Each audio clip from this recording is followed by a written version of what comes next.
Estimados estudiantes, mi nombre es Amalia Ávila. Hoy vamos a ver la primera parte, la segunda clase para EFUNO, Facultad de Enfermería, Generación 2020. Hoy vamos a tratar el tema biológico, el tema moléculas biológicas, en particular los lípidos. Los lípidos son un conjunto de moléculas orgánicas compuestas principalmente por carbonos e hidrógenos, aunque también obviamente pueden contener diferentes átomos, como por ejemplo fósforo, azufre o nitrógeno en su estructura. Tienen la característica principal de ser hidrofóbicos, ¿sí? Básicamente son insolubles en agua o solubles.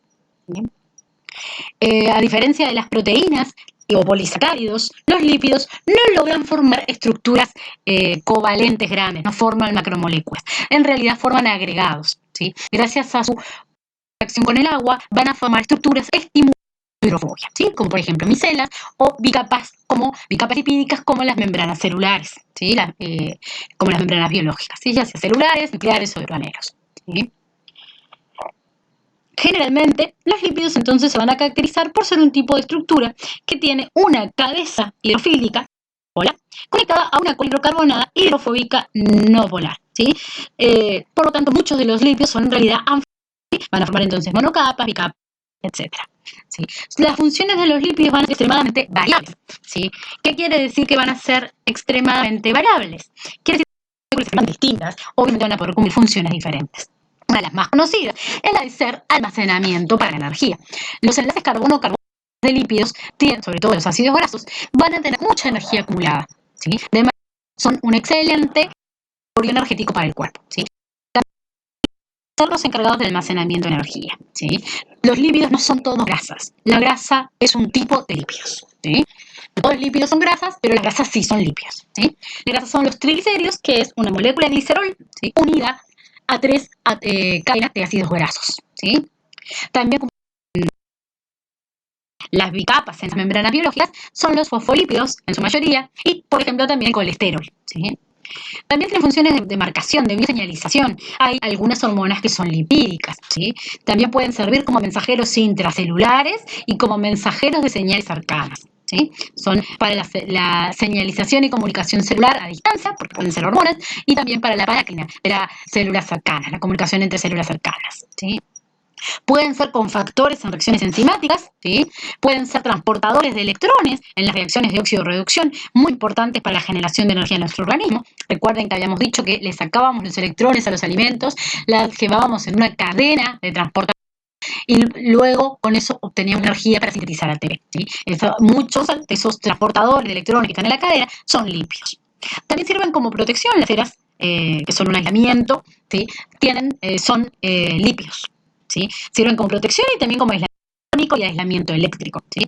El aislamiento térmico, ustedes vieron que, por ejemplo, los osos polares o las focas tienen una enorme capa de grasa que los protege del frío, ¿sí? El aislamiento térmico, pues, eléctrico, por ejemplo, la mielina, ¿sí?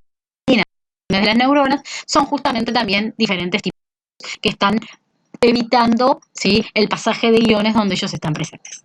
También tienen funciones como vitaminas, la vitamina D, la E y la K son lípidos, ¿sí? No son grasas, no nos confundamos, ¿sí? También sirve como agentes tensioactivos para producir una tensión en la superficie. Por ejemplo, la bilis, que permite digerir los lípidos de la dieta con facilidad, son derivados del colesterol, es una grasa, un lípido. También el surfactante pulmonar, que nos permite el intercambio gaseoso, es un tipo de lípido. Justamente cuando los bebés prematuros se dice que no tienen los pulmones maduros, es porque le falta este elemento pulmonar. Los lípidos se van a clasificar de manera muy sencilla en simples y complejos, ¿sí? Los lípidos, entonces, como son un grupo muy heterogéneo, que usualmente se clasifican en estos dos, atendiendo a que poseen en su composición ácidos grasos o no, ¿sí? Entonces se los separa en saponificables y no saponificables, ¿sí? Porque los ácidos grasos se pueden convertir en jabón, eso es saponificable. Los lípidos simples no contienen, por ejemplo, los isoprenoides, las vitaminas, por ejemplo, son los esteroides y los eicosanoides, ¿sí? Los esteroides son, por ejemplo, el colesterol, la bilis. ¿Sí? Los eicosanoides son un tipo de molécula particular que se va a encargar de ser mensajeros en células cercanas, son mensajeros parácrinos, ¿sí? Los ácidos grasos, de hecho, son un lípido simple, pero son también un lípido saponificable, ¿sí? Y forman parte de los lípidos complejos. Los lípidos complejos van a ser estructuras más complejas, que pueden tener, por ejemplo, un alcohol, como lo es el glicerol, ¿sí? Tienen en su estructura ácidos grasos, ¿sí? Por lo tanto se pueden saponificar. son las grasas, los mono, di y triglicéridos, el glicerol que puede estar unido a un solo ácido graso, un monoglicérido, a dos, un diglicérido, o sus tres, porque el glicerol es un alcohol de 3 carbonos, ¿sí? O sus 3 OHs, ¿sí? Sus 3 carbonos van a estar unidos, perdón, a cada uno a un ácido graso diferente. Y eso tenemos los triglicéridos.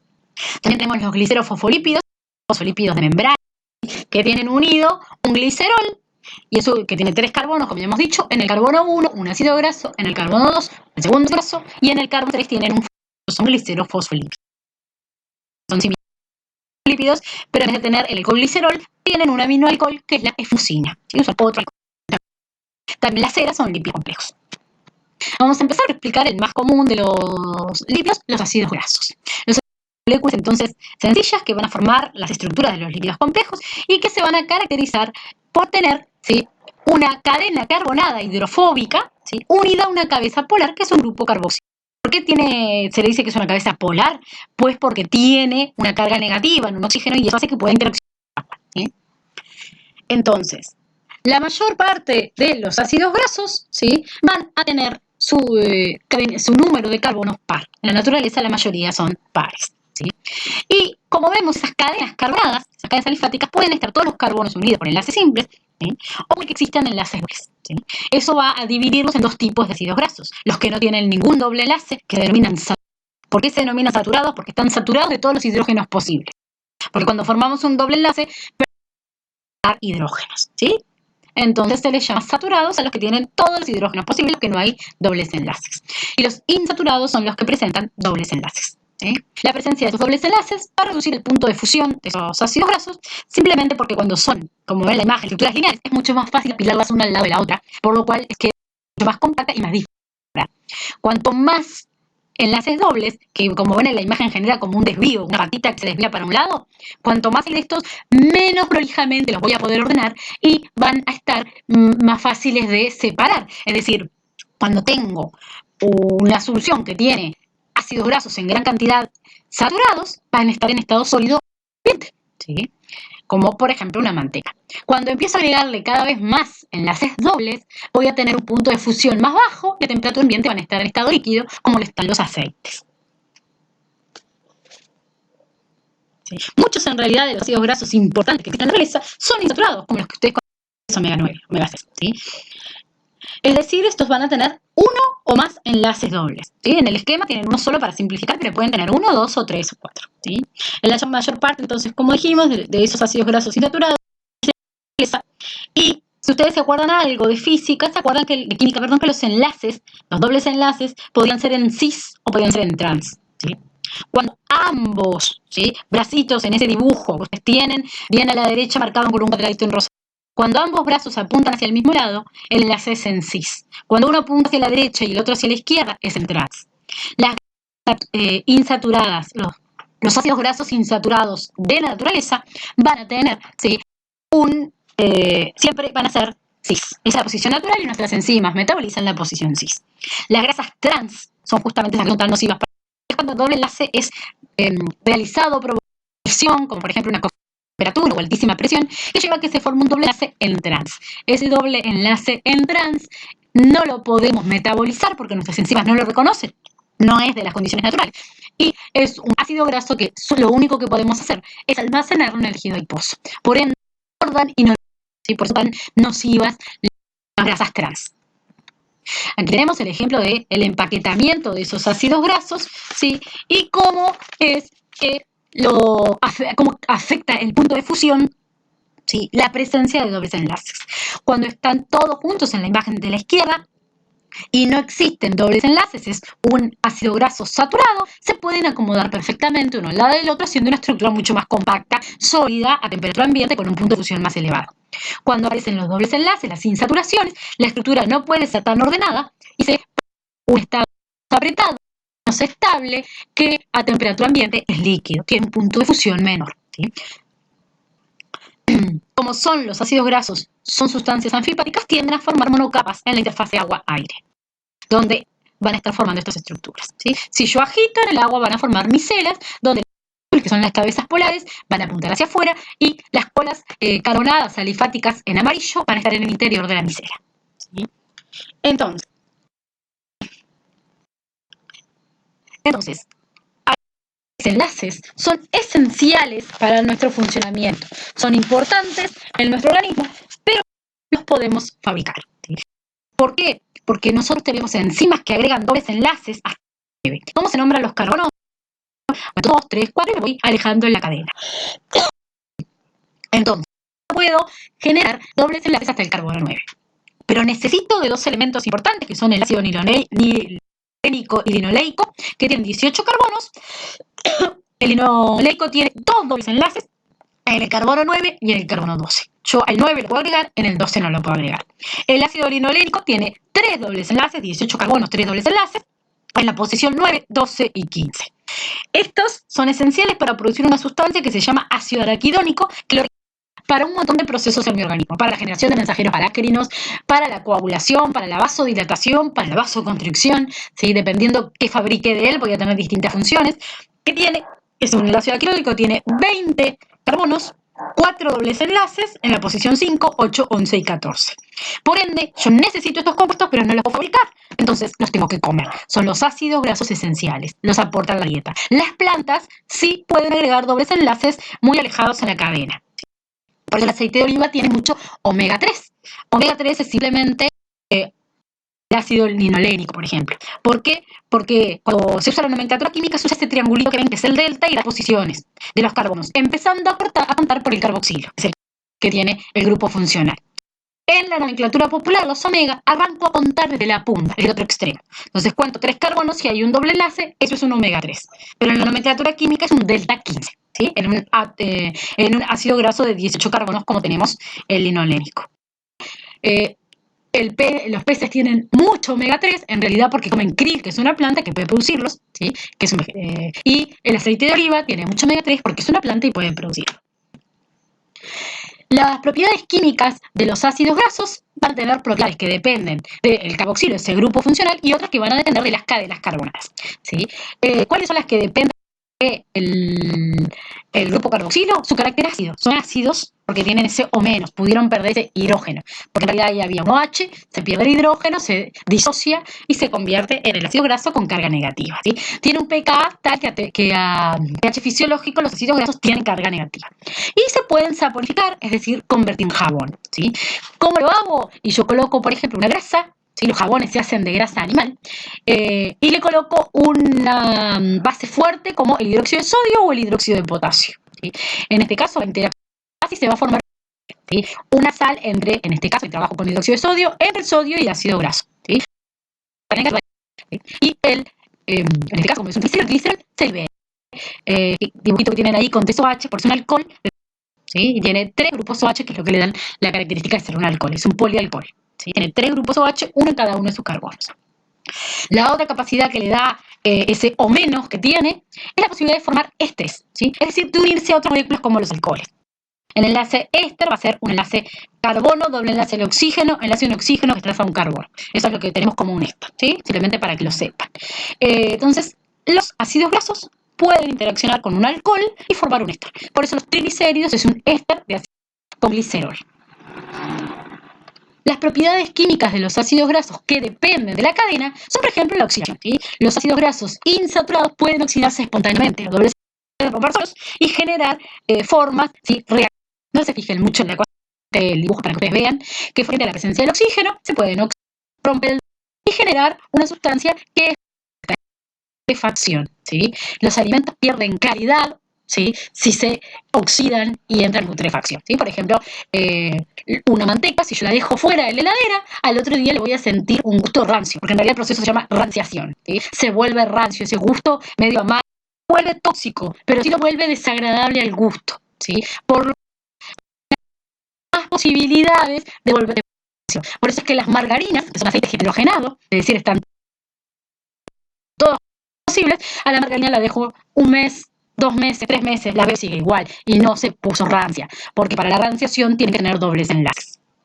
La otra propiedad de la cadena hidrocarbonación también es ¿sí? En este caso no va a producir una ranciación porque no hay la interacción con el oxígeno, no hay una oxidación, hay una hidrogenación. Rompo el doble enlace y coloco hidrógenos, convirtiendo un ácido graso insaturado en un ácido graso saturado. En este caso tenemos un ejemplo, ¿sí? palmito oleico que se convierte en ácido palmítico. ¿Sí? No se tienen que acordar los nombres, tranquilos. Y lo que vi es que rompo un doble enlace y sustituyo estas interacciones por enlaces a hidrógenos. De esta manera es como se fabrican las margarinas, aceite vegetal hidrogenado. A un aceite que tiene dobles enlaces, le someto a una presión alta de hidrógeno y temperatura y se va a hidrogenar convirtiéndose de un aceite a una margarina. Los otros lípidos importantes eran los triglicéridos, las famosas grasas, son de ácidos grasos y glicerol. La mayor parte contiene mezclas de ácidos grasos, porque tiene 3 distintos y pueden ser cualquiera. Normalmente en los extremos hay ácidos grasos saturados y al medio tenemos ácidos grasos insaturados con dobles enlaces. ¿Sí? Son la principal reserva energética que tenemos los animales y se acumulan en células especializadas en adipocitos. En los adipocitos se deposita una grasa, porque los triglicéridos son anfipáticos. Yo podía tener la cabecita polar en contacto con el agua, pero los triglicéridos son totalmente, no tienen forma ni ninguna parte de su molécula va a poder interaccionar con el agua. Entonces no van a poder estar en el citosol, sino que se deposita una gota de grasa como separada del citosol para tratar lo menos posible el agua. Los lípidos entonces importantes de las membranas son algo a saber. ¿Cuáles son los lípidos que forman las membranas celulares? ¿Sí? Tenemos 2 tipos. Los grandes, los que se llaman fosfolípidos y los que tienen azúcar, glicolípidos. Dentro de ellos hay 2 tipos. Los glicerofosfolípidos, que lo que contienen es el alcohol glicerol unido a 2 ácidos grasos, ¿sí? En la posición 1 y 2, y en el carbono 3 tienen un determinado grupo E, generalmente un alcohol. Hay entonces muchos diferentes glicerofosfolípidos, variando qué ácidos grasos tienen y variando cuál es el grupo funcional que está unido al fosfato. ¿Sí? Después tenemos los esfingofosfolípidos. Acá la diferencia es que en vez de usar el alcohol glicerol, uso otro alcohol llamado esfingosina. ¿Sí? Este solo puede agarrar un ácido graso y lo mismo, un fosfato y grupo funcional junto, que normalmente es una colina. ¿Sí? Los glicolípidos son esfingoglicolípidos. Tienen la esfingosina, un ácido graso, y en vez de tener fosfato, tienen unido un azúcar, que puede ser un azúcar simple, monosacárido, puede ser un disacárido, un trisacárido o estructuras más complejas, como los oligosacáridos. Nunca son muy largos, siempre son 1, 2, 3, 4, 5 oligos, pero no polisacáridos. Los glicerofosfolípidos, entonces, como dijimos, se caracterizan por tener un grupo fosfato que le otorga polaridad, eso es lo que le permite formar la bicapa, ¿sí? La cabecita polar del fosfato apunta hacia afuera y la cola apolar hacia adentro de la bicapa. Estás compuestas por una molécula de ácido fosfatídico, que el ácido fosfatídico es un glicerol, 2 ácidos grasos y un fosfato, ¿sí? Eso es un ácido fosfatídico. En el ácido fosfatídico, el grupo X que figura en la imagen es un hidrógeno. ¿Sí? Todos los glicerofosfolípidos primero fueron un ácido fosfatídico y luego le agregué ese grupo X. ¿Sí? Eso para formar las bicapas. ¿Sí? Tenemos ejemplos diferentes dependiendo de qué sea el grupo X. Por ejemplo, si es el hidrógeno, era el ácido fosfatídico. Si el grupo X es lo que se llama el alcohol de etanolamina, voy a tener la fosfatidiletoanolamina. Son diferentes tipos de fosfolípidos de la membrana y que tienen diferentes posiciones en el organismo. Forman diferentes membranas. ¿Sí? Tenemos la colina, la fosfatidilcolina, la serina, la fosfatidilcerina. Si hay glicerol en el grupo X, es el fosfatidilglicerol. Si hay una sustancia rara llamada inositol 4, se llama fosfatidilinositol 4,5-bifosfato. ¿Sí? La cardiolipina, por ejemplo, tiene un grupo complejo como el que tenemos ahí, es un fosfolípido que se encuentra muy frecuentemente en el corazón. Cada uno de ellos va a tener una ubicación preferencial. No todos los fosfolípidos de todas las membranas celulares son iguales. Hay preferencias en algunos tipos celulares, porque justamente esos grupos le aportan determinadas cualidades. Como vimos, los esfingolípidos, en vez de glicerol, tienen esfingosina. ¿Sí? Es alcohol, ¿sí? Esa es la diferencia. También tienen un grupo X, y ese grupo X, si es un H, es una ceramida, ¿sí? Ese lípido que protege el cabello, ¿sí? Si tiene fosfocolina, va a ser una esfingomielina, ¿sí? Que forma parte del sistema. Si tiene glucosa, ya es un glucolípido, ¿sí? Si tiene solo glucosa, por ejemplo, es un glucocerebrósido, ¿sí? Que normalmente están en el cerebro, ¿sí? Puede tener disacáridos, ¿sí? Y ser un globósido. Puede tener oligosacáridos complejos. Y esto se ve mucho en los ganglios, por eso se llaman gangliósidos, ¿sí? No se tienen que acordar de todos los detalles, simplemente tener la idea general de que esos lípidos que forman la membrana no son todos iguales, ¿sí? Los fosfolípidos, ¿sí? Tenemos enzimas para romper cada uno de los enlaces que tiene el glicerol. Yo puedo separar el primer ácido graso, y eso lo va a hacer la fosfolipasa A1. Puedo romper el segundo ácido graso, lo va a hacer la fosfolipasa A2, o puedo romper el fosfato separar el fosfato y el grupo X, eso lo va a hacer la fosfolipasa C, o incluso puedo cortar el grupo X, que lo va a hacer la fosfolipasa B. ¿Por qué es importante? Porque los fosfolípidos no son solamente una bolsa que es un componente activo que permite la comunicación, ¿sí? De hecho, les voy a mencionar una cascada, no para que se las acuerden de memoria, sino para que comprendan el concepto. Es la cascada de señalización del fosfatidilinositol, ¿sí? Ese azúcar con ese anillito, ese fosfolípido. Bueno, ese normalmente es un fosfolípido que está en el interior de las membranas celulares, ¿sí? Y cuando llega una señal hormonal de la fosfolipasa C, que va a cortar el fosfato y su anillo, ¿sí? Hemos visto, liberando inositol 1,4,5-trifosfato, ¿sí? Porque si tenía el trifosfato y le corto con el fosfato, me quedan 3. Ese trifosfato va a caer en el citosol, va a llegar al retículo endoplásmico rugoso, al retículo endoplásmico liso, y va a lograr liberar el almacenado. Es una hormona llega, produce una señal y hace entero, ¿sí? Incluso el pedacito de fosfolípido que me queda, el glicérido, ¿sí? Ese incluso puede activar mecanismos celulares, para que vean que no son solo una bolsa, sino que son componentes activos de la comunicación y de la función celular. Parácrinos o icosanoides también se les dice, son lípidos derivados de justamente el ácido araquidónico, de los ácidos grasos esenciales de 20 carbonos. ¿Sí? Los principales precursores de los icosanoides son entonces el ácido araquidónico, el linoleico y el ácido linolénico, ¿sí? 20 carbonos, porque el ácido araquidónico tiene 20 carbonos, ¿sí?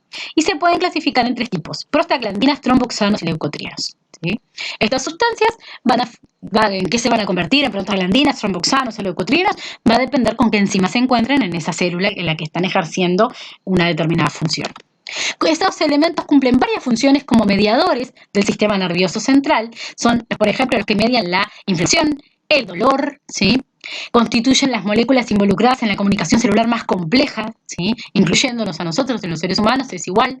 Participan entonces en procesos como mediar la inflamación, ¿sí? Por eso la prednisona, que es un antiinflamatorio, lo que va a inhibir es la formación de este tipo de compuestos particularmente especializados en generar inflamación, que son los leucotrienos. Van a producir fiebre, dolor, van a participar en los procesos de coagulación, si son vasodilatadores y vasoconstrictores, dependiendo si el ácido araquidónico procesa una plaqueta, va a ser un vaso, si lo procesa una célula endotelial, va a ser un vasodilatador, ¿sí? También regulan procesos tales como la presión arterial y son farmacológicos. Los antiinflamatorios no esteroideos, los AINES, inhiben a la ciclooxigenasa. En la diapositiva anterior es la primera enzima que genera ese ciclo en el ácido araquidónico. Si yo inhibo esa enzima, no voy a poder sintetizar ni los mensajeros de la inflamación ni los del dolor. Y la prednisona es específica para inhibir la síntesis de leucotrienos, que son especializados en la generación del proceso inflamatorio. Después tenemos los otros lípidos, que son los isoprenoides, son lípidos también complejos porque tienen ácidos grasos, ¿sí? Se forman a partir de una o varias unidades de una molécula de 5 carbonos que se llama isopreno. Y los esteroides, ¿sí? Son isoprenoides, ¿sí? Incluyen entonces a los esteroides, a las sales biliares, las vitaminas liposolubles, a la coenzima Q, que es un transportador de electrones, entre otros compuestos varios, ¿sí? Entonces los esteroides de una sustancia denominada ciclopentano-peridioxifenantreno, ¿sí? Y que va a dar lugar al colesterol, ¿sí? Y el colesterol va a ser el precursor de las hormonas esteroideas, de la vitamina D y de las sales biliares. Las vitaminas liposolubles entonces son isoprenoides, son 4, A, D, E y K. Son compuestos entonces formados por estas repeticiones de 5 carbonos en diferentes números, ¿sí? La vitamina D tiene varias formas. El alcohol isoprenoide es la clave de la visión, pero la vitamina A también participa en el crecimiento, ¿sí? En la calidad de la piel, por ejemplo, ¿sí? Puede ingerirse o sintetizarse a partir de su precursor, que es el beta-caroteno, ¿sí? Tiene formas esa vitamina A y se va a encontrar en esas diferentes formas en sus diferentes funciones, ¿sí? El retinol es la forma de la vitamina A que va a estar en la retina facilitando la visión. La vitamina D no es necesario ingerirla porque podemos sintetizarla con simplemente exponernos a la luz solar, ¿sí? Pero en realidad la vitamina D es una hormona esteroidea, actúa igual y se encarga del metabolismo del calcio, la absorción del calcio por parte del intestino, ¿sí? Y también del metabolismo del fósforo. Fundamentalmente, la absorción de calcio. Por eso una vitamina D da una enfermedad denominada raquitismo, que es justamente la falta que produce falta de calcio por falta de vitamina D. La vitamina E, sí, que la tienen ahí, tiene varias repeticiones, tiene marcadito repeticiones. Es un antioxidante que se encuentra en las membranas biológicas para evitar el daño que pueden hacer los agentes oxidantes, ¿sí? Los radicales libres, por ejemplo. La vitamina K es importantísima el proceso de coagulación, y de hecho es tan importante de las enzimas de la coagulación, que en los niños se les aplica una dosis de forma profiláctica. Apenas nacen se les da vitamina K porque son extremadamente susceptibles a su falta y graves.